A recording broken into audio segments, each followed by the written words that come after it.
No Giannis, no problem for the Bucks. They got Kevin Porter Jr., who gives you a triple-double, and Bobby Portis and Kyle Kuzma leading the Bucks to a win over the Celtics. We recap the win coming up next on Locked On Bucks.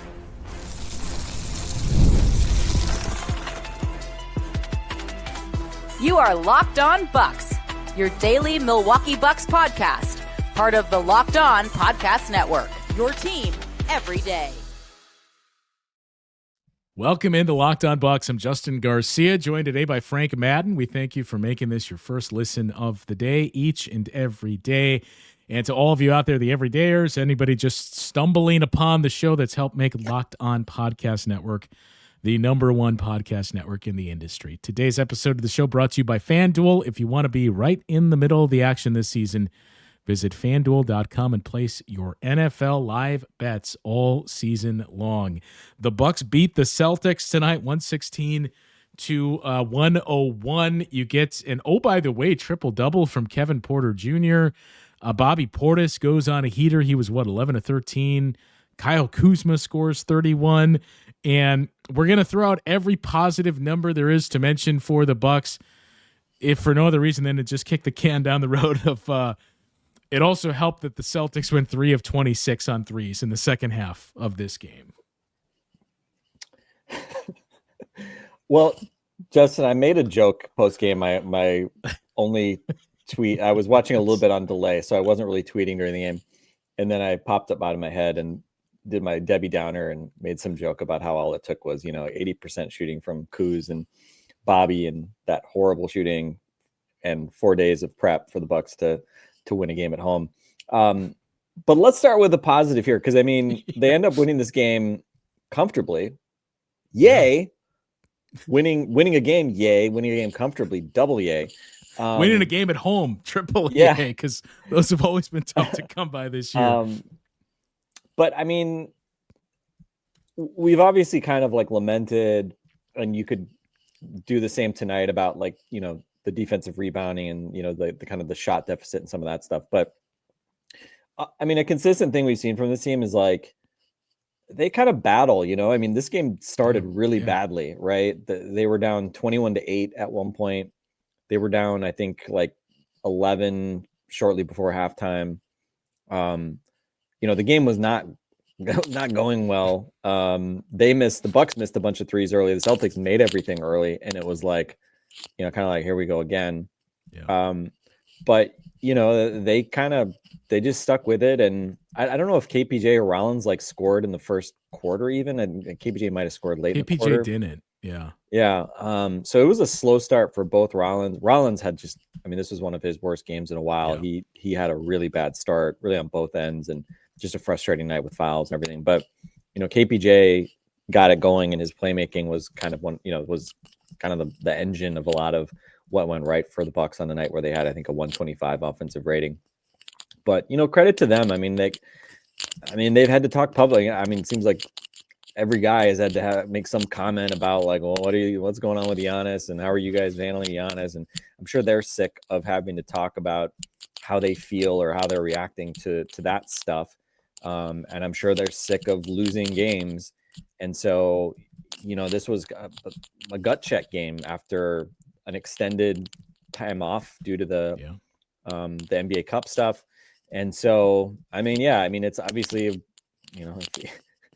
if the two of us, you still are hoping for the Bucks to be a relevant entity in the NBA and the Eastern Conference this year, they got to start winning games when they are, 9.5 point underdogs or whatever they were tonight.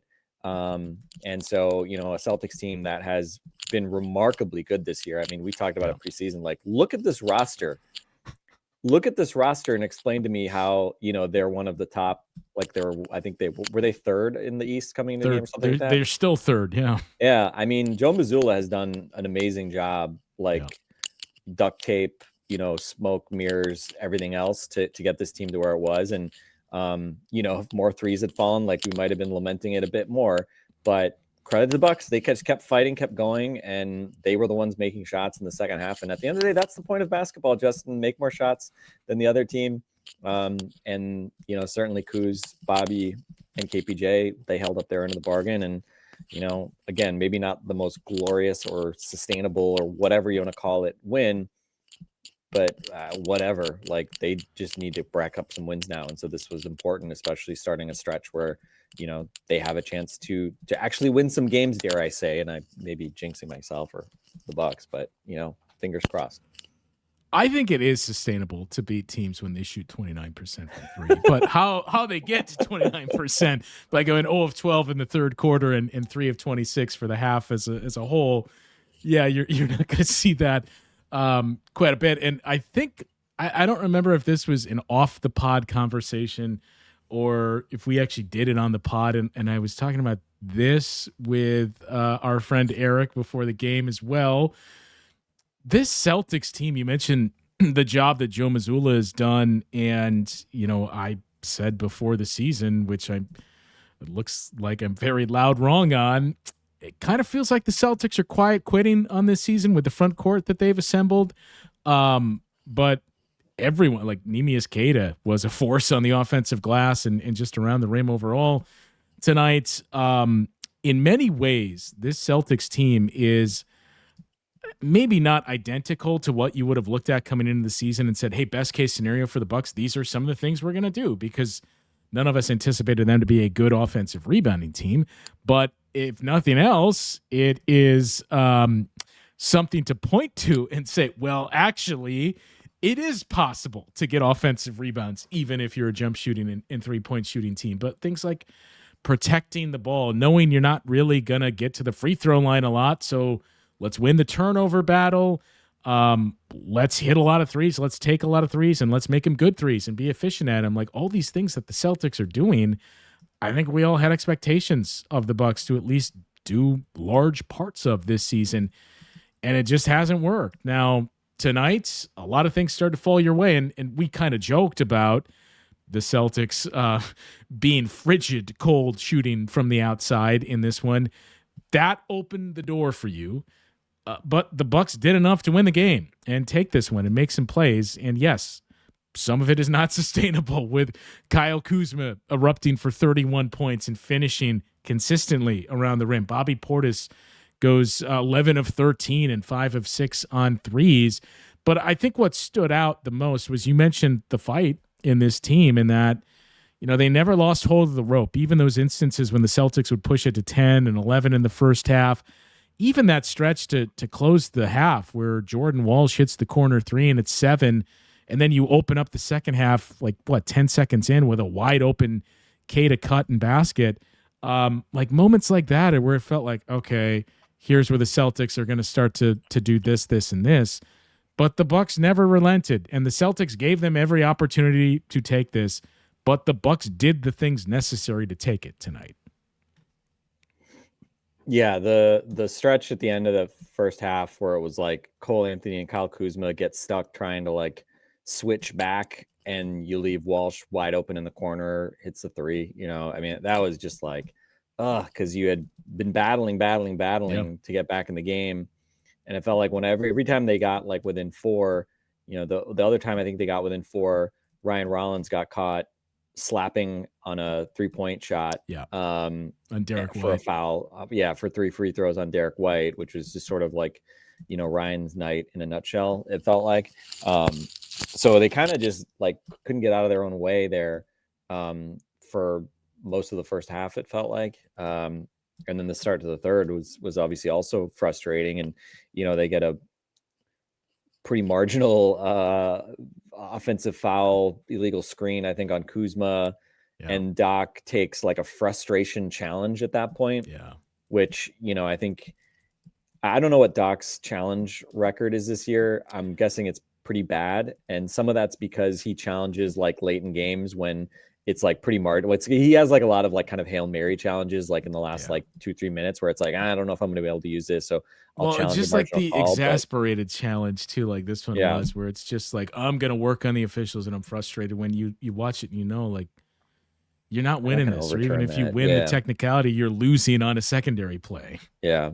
So it was just, it was a tough start to the second. I mean, Rollins, did we find out why Rollins didn't start the second half and then came in 2 minutes later?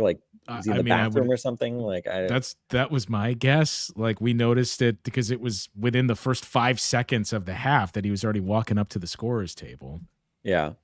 So, I mean, I definitely was thinking of Ryan Rollins overslept his alarm clock jokes in the first half because he was kind of sleepwalking through that first half. Yeah. So it kind of made sense that he would literally be late for the second half. But fortunately, I mean, it's been an interesting dynamic to watch between Rollins and KPJ because I think KPJ coming back, it became very obvious, like minute one of KPJ's return, that this was KPJ's offense and he was going to be the guy with the ball in his hands. And Rollins, when they shared the court, was going to be an off-ball guy. He was going to have to figure out how to really pick his spots, spot up more, etc. And I still think that's like a process. I mean, without Giannis, like they need both of them to be offensive drivers. So it's not like one of them is, not going to get enough shots. Just, at this point, given the issues with Giannis and shot creation. But yeah, I mean, you kind of have to remember, like, Rollins is still only 23. This is a huge bump and roll for him. But the good news is, it's like nights like this, Derek White was defending KPJ when they were both in the game to start the halves. So unlike, that stretch before KPJ came back, where Rollins was getting like, the all defensive wing guy on him, it was like Asar Thompson and, like I forget that stretch of games where it was like, every night it was like somebody that was like really tough. And he kind of battled through that period and he kind of had to, because they just didn't have people who create shots. Now there's a little bit less pressure, but again, you're not going to get 80% shooting again from Bobby and Kuz most nights. So it was a bit of a weird game, right? And it's also fair to point out, I mean, Miles Turner was 1 out of 6. That's obviously not going to, say what you will about Miles' season. Like, he's not doing that many nights. Like, this was definitely an off-color night for him offensively. You normally expect certainly much more from him. So a weird night, Rollins was down and Miles was down, and you had way up performances from Kuz and Bobby, which was obviously really important. Especially Bobby was really important from both those guys, honestly, from the first quarter onward, right? I mean, you mentioned the guards were not scoring. KPJ took a while to kind of grow into the game, and Kuz and Bobby kind of came in and just started hitting shots right away, which was really essential. And then obviously in the third quarter, they just kept making shots, and Bobby in particular, right? Like late in the third quarter, I thought he was obviously really important. Just every three, you just thought it was going in. And then, that little back fade away, the shot I probably hate the most from him when he's got a chance left block, when he's got a chance to go middle to his little hook shot. Jaylen Brown's on him and he settles for kind of the step back, right shoulder, turn around and kind of short fade away. And thankfully he made it. And then, let Jaylen Brown know about it. Got a technical, even though come on, Justin. Obviously Bobby was instigating it, but then right. But how is that not a double technical? Yeah, exactly. Right. Like, it's stupid to me. And I was gonna, I wanted to say something about like Jaylen Brown's like getting a generational whistle again in that third quarter, but then I realized like, this is just when you're the best player on the other team against the Bucks, like that's just the whistle you get. So kind of is what it is. But fortunately, they kind of weathered that storm, and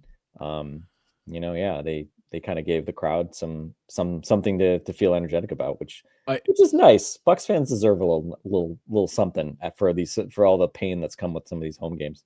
Yeah, I mean, it's what they had lost 4 out of 5 at home. I mean, they were on a 4-game losing streak, until the Pistons game. And the real shame of it, which we can get into in the next segment here with some of the other takeaways, but the shame of all of this, Frank, was that I can't even keep straight what's the icon and the statement and earned jerseys anymore. But the Bucks wore the green jerseys, so like we couldn't even see if KPJ or Bobby or Ryan Rollins ended up with any of the black paint on their jersey from defending Jaylen Brown in this game. So like that's the biggest travesty from all of this. By the way, are you someone who like feels strongly about teams? Like now that teams don't always wear the white, wear your white at home, and I don't care about that, or okay, I don't care anymore. Do you? No, I mean, I would say I like the Bucks standard home and road, a lot, probably more than a lot of people. I generally have liked most of the Bucks jerseys, other than the blue like wave jerseys, which I really did not like. The year after the championship. Yeah, I really liked last year's blue jerseys a ton. Yeah. And I don't like I like the Cream City jerseys. I don't. Everybody seems to love them. Yeah, exactly. Like I'm pleasant. I like that people like them. Like I'm happy when people like the Bucks jerseys. So I'm glad that people like them. Just with like the purple ones, I grew up with the purple ones. I don't have a strong affinity to them. It triggers a lot of bad memories. Yeah, exactly. Like it's like that's our like basketball Vietnam, Justin, having grown up in that era. But the one that I absolutely detest though, which I think maybe it's just the segment of people that I've talked to. Actually, here, we'll do this since we're gone way too long. We'll save it. I'll tell you the one I detest, and we'll get after this nuggets from the game coming up after this. Well, you know what time it is. It's 2025, almost 2026, and those days of waiting for something to become a full-time, full-blown emergency before you see a doctor, they are over. No more walking it off for 6 months. No more pretending that weird shoulder stiffness is just sleeping the wrong way. It's time to take your health seriously, and ZocDoc makes that easier than ever, because staying healthy is more than hitting the gym or eating right. It's about actually getting things checked out when something feels off. You use ZocDoc to make scheduling easier. You can search for in-network doctors and book right in the app. There's no more back and forth phone calls or waiting for weeks to be seen. It's helpful for routine checkups and those little issues you've been meaning to get checked out. And it even lets you compare providers using real patient reviews, not ads. So stop putting off your doctor's appointments and get the care you need. Go to ZocDoc.com/LockedOnNBA to find and instantly book a top-rated doctor today. That's ZocDoc, ZocDoc.com/LockedOnNBA. ZocDoc/LockedOnNBA. All right, I'm sure the suspense is killing people. The one I absolutely detest, in the purple era, the third jersey, the green one with the deer on it, I always hated that jersey. And it seems like everyone I talked to loved it. Yeah, I liked it. I liked all the variants of because that was like basically a variant of like the black jersey with like the antler stuff on the side, but like the kind of standard font across the side. So I like the black ones and I like those green ones. I like kind of all the derivatives of that. So I'm totally good with that. But yeah, I think for the most part, again, like I generally have found the jerseys to be really, really good. The last decade I've really liked it. The ones I struggle with the most were the yellow and orange Mecca jerseys, because like they were super clever and thoughtful, but like also like have to explain a jersey that much. Yeah, like they were it's just sort of like, if you knew what they were, you could like appreciate what it was, but they were also just like a horrendous eyesore in a lot of ways. So it was just kind of like, I'm glad we did it, but like, let's never wear those jerseys again. It took me seeing them in person. They had them the first game that they wore in like their dining room on a model, where you could see like, oh yeah, okay, now I see it. All right, now I know. I liked the variant of that they used in the Christmas Day game. That was just the older Christmas, color like scheme, the Christmas scheme, which they wore like 4 times ever, basically. Yeah, I think, because that was whatever the earned or whatever that you couldn't wear once you got into the playoffs, and so that'll do it for this corner of of jersey discussion. So you mentioned, Frank, the stretch, and look at us still looking for this team to be competitive. I know there's been a lot of chatter Camille and I have gotten into, and everybody has seen it, of like, well, what are pivots and what are if things go south? But like, it's mid-December. So like, now is not the time to say, well, just tank it and maybe sit Giannis for X, Y, and Z amount of games. Like, you still have to try to be competitive here. And there's still time, to Miles Turner's point of, look, we're 5.5 now, 4.5 games back of that pack.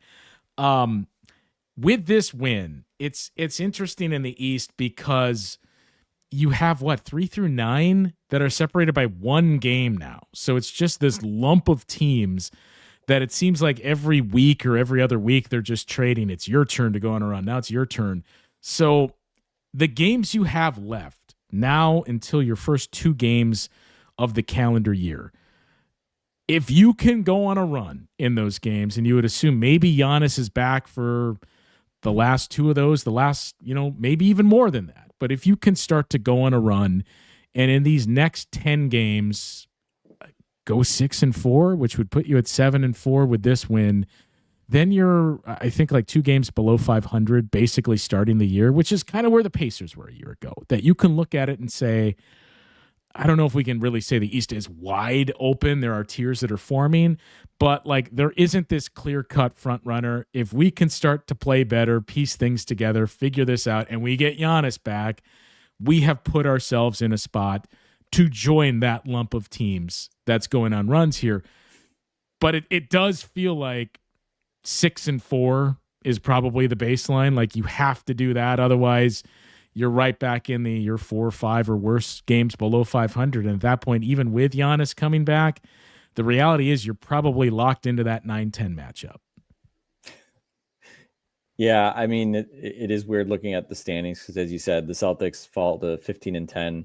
The Hawks, who are 1 spot ahead of the Bucks right now, are 14-11. So the Hawks are, literally that, as you said, a game back of the 3 spot, and they're in the 9 spot. So, and you kind of look in that grouping, right? Like, does Boston really have like the legs to do this all season? Like, I don't know if you heard, but Jason Tatum got the surgery faster than anyone, and he's on this rehab plan that nobody's ever seen. So he's going to be back before the All-Star break. Yeah. So, I mean, like you look at it, it's kind of like Boston is Boston for real. Like, the Raptors were kind of the toast of the town. They've lost 4 in a row now. Philly at 13-10 have beaten the Bucks twice now in Milwaukee. Yeah. But it's like, I mean, but it's both games you leave thinking like, even without Jan, how did we not win this game? Yeah. So, and like Miami, who it seemed like everybody was excited about Miami. Well, they've now lost 4 in a row, Yeah. And so, I mean, the only team I look at that I look at like the Cavs, who are nominally in seventh tied with for 9th, whatever. I feel like Cleveland's going to figure some stuff out. Figure it out. So I feel like they'll inevitably kind of churn upwards, and I'd be shocked if the Cavs are not a top 3 seed. So yeah, I mean, it's just again, you just kind of they just, as you said, they just have to kind of fight their way back into that blob of like okay teams, and then you kind of see what happens. And I think I've been honestly, like, I've been seeing headlines of the reporting about Giannis and stuff like that. I've just taken like the last week off from like putting mental energy towards the Bucks in a lot of ways. Like, I'm going to watch every game. I'm going to happily talk about these games, or sometimes not so happily talk about these games on the pod. But like, I don't know what's to be gained, from trying to decode every Giannis Instagram story or whatever it is at this point. Like, I think until he comes back, like he's got to come back and start playing again, I think, for there to likely be any sort of even potential for a deal. And so, again, like, until he says officially, like, he has a trade request or whatever it is, like, you're just trying to win games and put yourself in a position he's on the team, and you're trying to like, okay, well, let's get him healthy and let's try to win. Exactly. Like, you're just trying to hold down the fort and put yourself in a spot where when he comes back, that you can actually maybe start to push up into that group that, right now you're still chasing. And if you do that, I mean, who the heck knows what Giannis will or won't think at that point, but he's certainly the kind of guy, like, if they start playing well, I would, I think his default, he will always look for a reason, I think, to want to stay, maybe to the detriment of him having a chance at another championship, but like, whatever. Me, myself, and I have nothing that is going to move the Giannis decision one way or the other. So I'm just going to hope for the best with this team.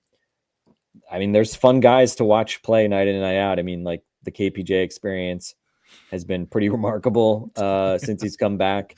Obviously, Rollins has been really fun. And, between some of the vets, obviously, I wish we could get like everybody firing on all cylinders every night. It doesn't seem like, you get Kuzma, Portis, and Turner all playing at the peak of their powers at the same time. But tonight you got 2 out of 3 very much at the peak of their powers. So that obviously was good to win a game under those circumstances. So yeah, I mean, just kind of keep grinding. And again, like I would feel better. All Giannis stuff aside, I would feel better if I think we started to see some of like the math problems start to be resolved. And tonight, obviously, again, like you kind of look at it. I think there's no easy place to find true shot attempts, which basically the idea of that is like there's probably some place that has it, but like I have a spreadsheet that I keep, and I just inputted tonight. So they had, I think they had 11 fewer free throws, and so they were 85.1 true shot attempts, and the Celtics were 99. Yeah. And so I mean, I'd be curious just in like how many games this season have the Bucks had more true shot attempts, which again, for those curious, it's basically like you more or less are taking field goal attempts plus like free throws divided by 2, more or less. Because 2 free throws is like 1 possession basically, or like 1 regular shot. So that's the kind of it's like it's free throw attempts times like 0.4 or something, 4.5 or 4.4. Yeah, exactly, because of technicals and things like that. Yeah. So again, like I don't really care if they do it by turning the ball over less, or drawing more fouls, or getting more offensive rebounds, or allowing fewer offensive rebounds. I mean, I don't really care that much how they do it, but Boston's a good example because Boston is 30th. They're actually even worse than the Bucks in terms of free throws per field goal attempt. So they're even worse at drawing fouls than the Bucks are, but they're top 10. They're the best team in the league at taking care of the ball. And they are top 10 in effective field goal percentage and offensive rebounding. And look, like the Bucks are not going to become a good offensive rebounding team overnight. But as you said, it's like, it's not like the Celtics start a bunch of guys who are great offensive rebounders. Like they have no bigs. Keita and they shoot threes. Exactly. Keita gets 3.2 offensive rebounds per game. And then, a couple other guys are like pretty solid, but it's basically just kind of gang tackling. They have one guy who does it very well, and it's just kind of gang tackling in a mindset. And they're an average defense. They're 17th in defense, but guess what? Like, I mean, the Bucks can't sacrifice their great defense, their great transition defense to crash the offensive boards. I mean, again, like I'll just keep saying it. Like, I think they have to be more aggressive using some of these guys, especially like, Sims. I'm glad Sims didn't play a whole lot. Like last year, I felt like I was the Grinch who stole Andre Jackson's minutes, and like bemoaned how bad the Bucks were whenever he played and how he didn't fit with Giannis and it was stupid to be starting him, blah, blah, blah. Obviously Sims is not consistently starting, although he has started some games. And he was obviously huge in that Detroit game. So, I mean, credit to him. I mean, he has had stretches where he plays way above his contract and you have to give him a lot of credit. But, I mean, some of these games like where he's played more than Miles Turner is just absurd. Like, look at the on-off stuff is not everything, but there's one player who is the absolute worst on the team in offensive on-off, and there's one player who's absolutely worst on the team in defensive on-off. It's the same guy. Spoiler alert, it's Jericho Sims. So whatever he does offensively in terms of the offensive rebounding and catching lobs every now and then, it does not. I mean, again, like he's a very limited offensive player, and part of, obviously, I think is probably as well like the coaching and the system does not exploit him to the fullest of maybe what you could, right? I'm not going to say he's like being maximized by the coaching staff or whatever. So I think, I'm okay with him getting some limited minutes here, but like 8 to 10 minutes, I think is a lot more reasonably sized than trying to expect 20 to 25 minutes. And at least Miles Turner playing, Turner not playing, in the late stretches of this game or playing, in that fourth quarter of this game, I think is far more understandable when Bobby and Kuz are just like, having blackout shooting nights and, can't feel themselves. And then the game becomes a laugher and you didn't really need to play your key guys down the stretch anyway. And Miles also struggled, right? Offensively, he was not in the game. So I'm okay with like, you don't have to close them every game, but for the most part, I mean, unless Bobby's like just unconscious like heater. this, Yeah. like you got to get Miles Turner in to close these games. Like the fact that he can space and he can defend, like it's really important. And I think the other thing too, like there was this comment that Doc made. I can't remember which game it was, but it was the game when it was a game they lost when Sims played late, and he made some comment about how like they needed a roller. Yeah. And I was just like, I think it was the Sixers game. Yeah, I was just like, you can roll Miles Turner. Like he has done that. Now he hasn't done it a lot with the Bucks, but it's like rolling Jericho Sims is not like Jericho Sims is Giannis gravity or something like that. And when you throw him lobs, like he'll drop. There's two outcomes. There's maybe he dunks or it's a turnover. Yeah, so they just have to. I mean, it's like just common sense here. Like play the vastly better player more and right size the usage of Sims, and maybe that's what we started to see tonight. But I mean, Sims also had just a couple of just horrendous sequences tonight, like not being able to like finish a dunk, not being able to catch a ball. Like again, he's a limited guy. He works hard, but there's only so much you can kind of get out of him. A couple other thoughts on that. The schedule ahead we've touched on, and a couple other guys we didn't reference. We'll get to those thoughts as we start to wrap things up on a Bucks win here, 116-101. They beat the Celtics. We will get into the rest of it coming up after this. New year, new systems, and this is the time when a lot of us look at the messier parts of running a business and think there has to be a better way. Well, there is. Today's episode is brought to you by Quo, spelled Quo, the smarter way to run your business communications.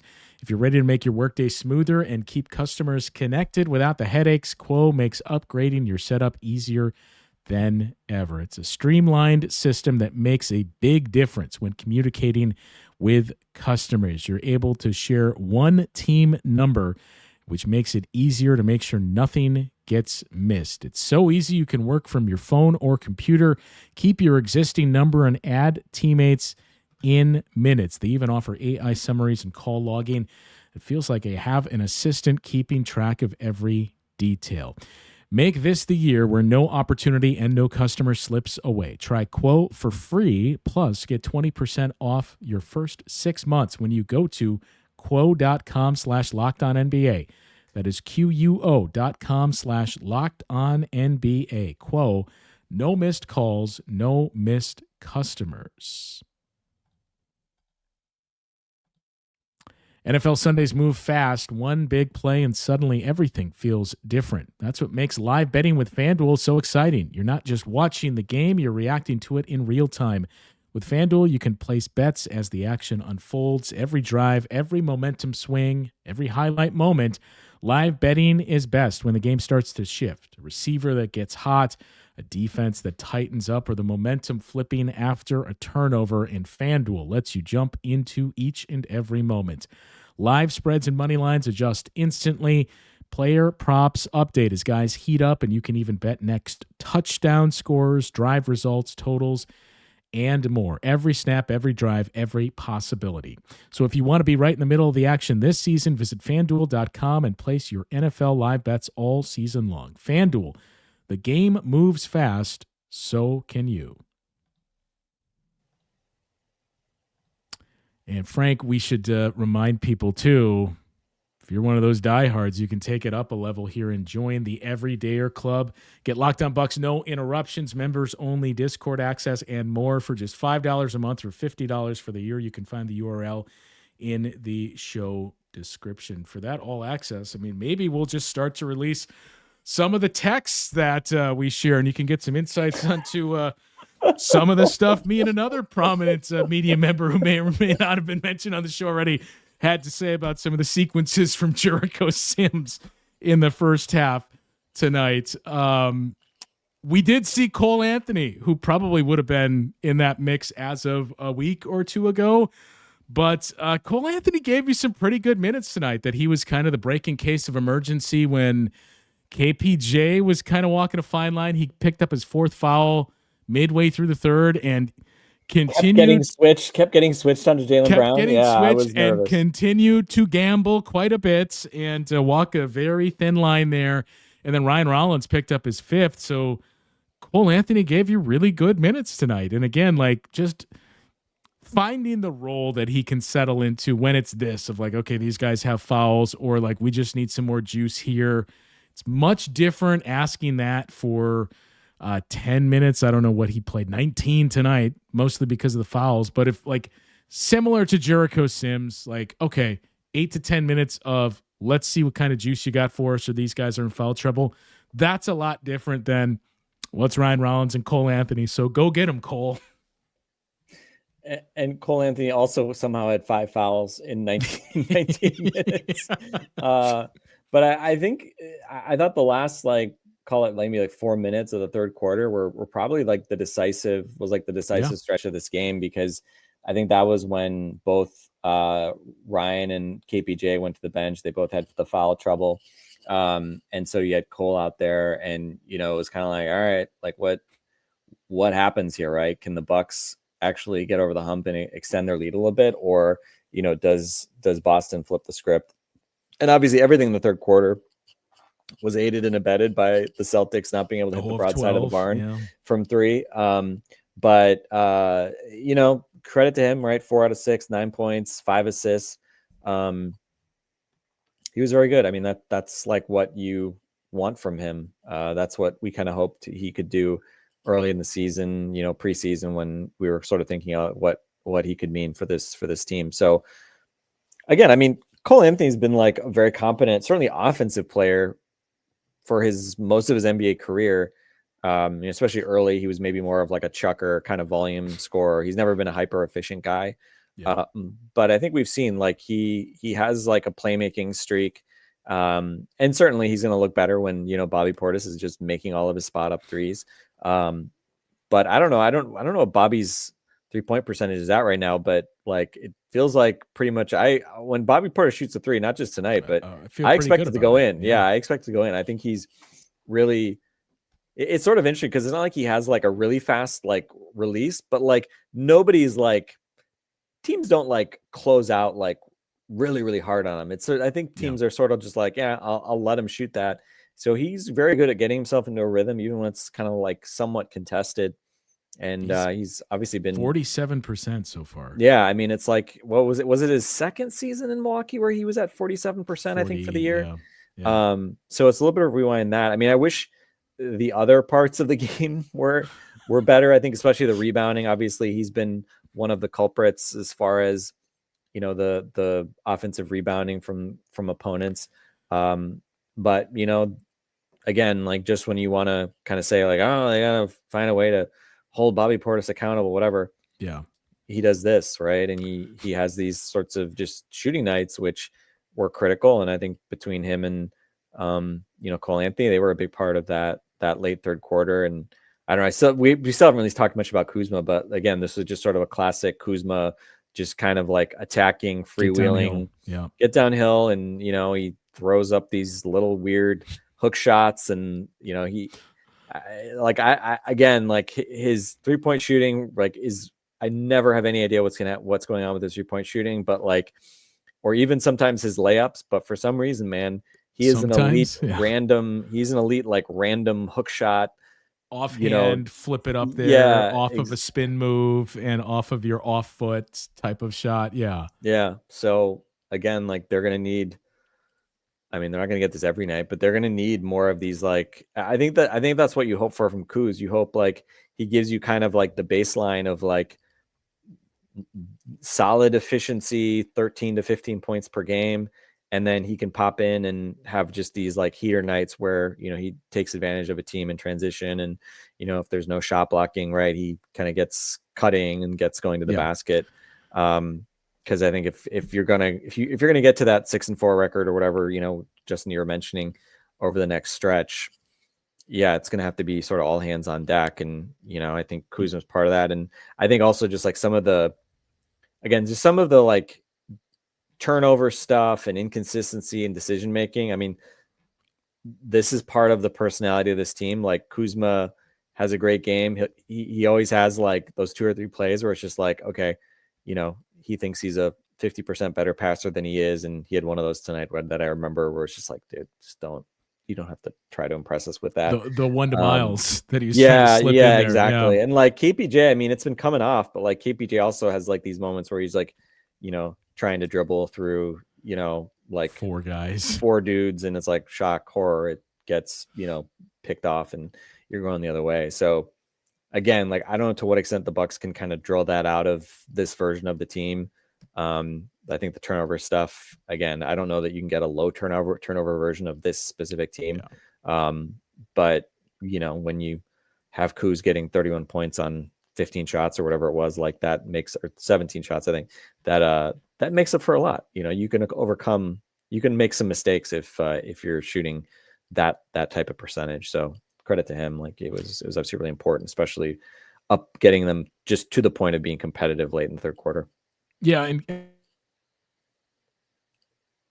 And just quickly too, had a nice start to the game and goes 3 of 6 on threes, because like it's just been sparse really to see him stack these multiple made 3 games. He's been okay. I think he's like a 37-38% that he's shooting from 3 so far this season. Not the efficiency it was a year ago, but it's not been bad. But it just feels like you haven't like pieced together consecutive big games, and a part of that too is the way that the offense has kind of flowed. And Doc hinted at it too. It's either going to be Gary or it's going to be AJ, and it's largely been AJ so far this season. So like he's another guy that you're going to need to get going and to start to knock down some shots consistently. So seeing what he did tonight was big for this team as well. So you got the Brooklyn Nets coming up next, and I mean, it's December, so no game is a must-win game. But as we talked about, like 6-4, ideally, if you can do something like that in these next 10 games, it seems like this game, the Wizards game that you got 2 games against the Hornets. Like, it seems like those should be the foundation of, well, we got to win these, and then what 2 can we steal against better teams? Yeah, I mean, these are kind of like seriousness checks, right? Like, are you guys a serious team? Like, and I obviously Brooklyn was one of the few teams that you had a comfortable win against, right? So you hope you get a similar version of that game. That was, I think, KPJ's first game back, I think, and Giannis was, was that the game Giannis had like 29 points in like 19 minutes or something like that? Second game back for Giannis. So, obviously if they can't win that game, that's very concerning. And then the Washington game is going to be interesting because they're going to have, they will have something to prove to show like, hey, we're going to kind of get get some respect back for ourselves by not letting it happen twice. But again, it's like Wizards have, they've got some veterans, they've got some young guys. Like it's an NBA team. I think Brooklyn's probably stretching the definition of that more than any of the other teams that we may see. I mean, can Danny Wolf do it 2 times is really the question for Brooklyn. That's true. So we'll see. But again, my hope springs eternal, Justin. I may seem like a negative Nelly, Debbie Downer at times, but every game when I wake up and there's a Bucks game on the calendar, I think, you know what? I'm looking forward to seeing whatever the heck happens here, and I hope they win, and I think there's a way for them to win, and at least this next game for sure, we have a reason to believe that those things are true. And at this point, Justin, I want a 20-point win, sure. If it's a 5-point win, win against the Brooklyn Nets, whatever, I'll take that too. You know what? I don't ask for much, Frank. I just want to win, and if they're gonna lose, just be competitive and fight. Like if they lost this game by 5 to the Celtics, like, all right, you didn't get your doors blown off. And even when Boston pushed it to double figures, like you kept coming back. Like that's all I care to see here. We'll wrap with even more positivity. Plus 26 tonight was a team high from who? The guy we haven't talked about, 33 minutes from 0 points, 33 minutes and plus 26, Gary Harris. We all owe an apology because Gary Harris has been borderline good for them so far this season. I really don't know what to make of Harris because it's like he has been surprisingly playable. Yeah. he has these like moments where you're like, oh yeah, Gary Harris knows how to play. Defend and knows how to move his feet and has good Yeah, hands. he had a couple moments tonight, like the one where he tied up Jalen. I think he got credit for a block, but it was like a smart play, a rare moment where a Bucks defender doesn't get called for a foul. And then he basically kind of conned Keita into traveling, 90 feet from his own basket to get a turnover. I think that was also in the third quarter. So, I mean, look, that's why he's playing, because he does those little things, and he's got kind of like a, between the ears competency that, maybe is in short supply at times on this roster. Again, like I kind of just continue to have sort of this nagging feeling that, like, you know what, like you'd be better off at some point here trying to get Amir Coffey into some sort of like flow of being, a guy that plays, especially given he's just like bigger. And like Harris offensively is just kind of a shell of what, he was back in his kind of glory days in Denver. Like that part is not back, but and I got the other thing too is just like, Gary's like, I mean, he's just another 6'4" guy. We love 6'4" guys, Justin, but when they're having to defend 6'7", 6'8" guys all the time, like you don't love them quite so much. And so, obviously there's, especially right now with AJ out as well. Hopefully he's back soonish. I don't know. I haven't heard the update on him. Like, is he close-ish? Yes, I would guess he plays Sunday because he went through normal shooting earlier today before the game and wasn't wearing any protection or anything. And Doc just said, like, it's mostly just like playing defense and fighting through screens. That's our only concern right now. So I would assume he's going to play Sunday. Yeah. So, and obviously AJ is important, and I would hazard with AJ available, Gary Harris isn't playing 33 minutes, but no disrespect to Gary Harris, I would feel better about the Bucks if he wasn't having to play at all. But he's given them honest minutes for sure. And, I'm going to say there's some noise in that plus 26, but you're probably not going to lose a game when Gary Harris goes plus 26 in 33 minutes. So you're not in favor of Victor Oladipo coming up here to give them another 6'4"? I mean, he is 6'4". We love it. We love a 6'4" guy.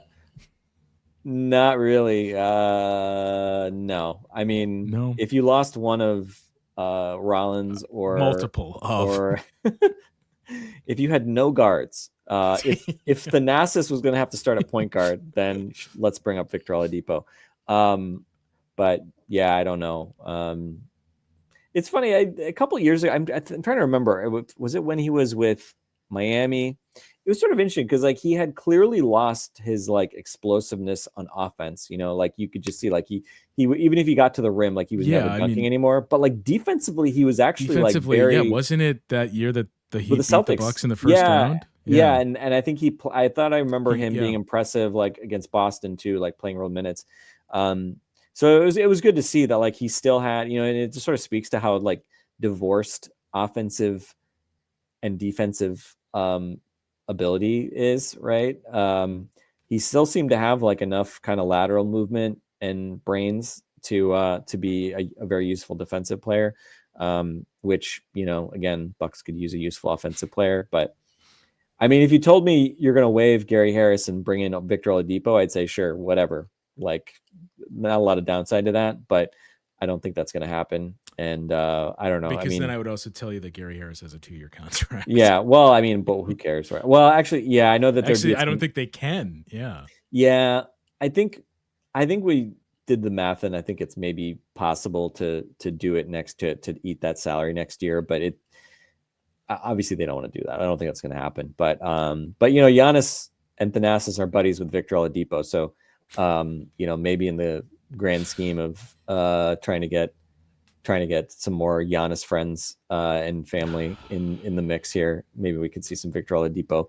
By the way, that to me may be the if Giannis comes back and then like they have to bring up Alex to get the like Antetokounmpos on the floor at the same time at the end of like a 30-point win over the Nets or something like that. To me, that'll be the red flag of like, okay, Giannis is about to demand a trade. He's trying to get Alex smuggled into an NBA game with him, like that'll be to me like the biggest indicator that maybe he's wanting out, is if he tries to force Alex into a game. If he doesn't do that, then I was like, okay, maybe he wants to stick around for a while and let that happen, late in the season. But anyway, all right. Yeah, I think it's we'll late, see, and we can we'll wrap see if these can be the Bucks that save Christmas here, with potentially going on a run here. We'll see if that picks up on Sunday in Brooklyn against the Nets. That'll do it for today's show.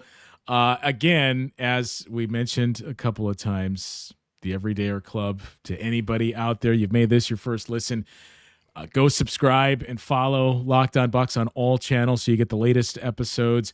If we made your Spotify Wrapped, you can prove it on social media and get a free month of the Everydayer Club. Just tag our National Locked On Podcast account on any social platform. We'll give you the code.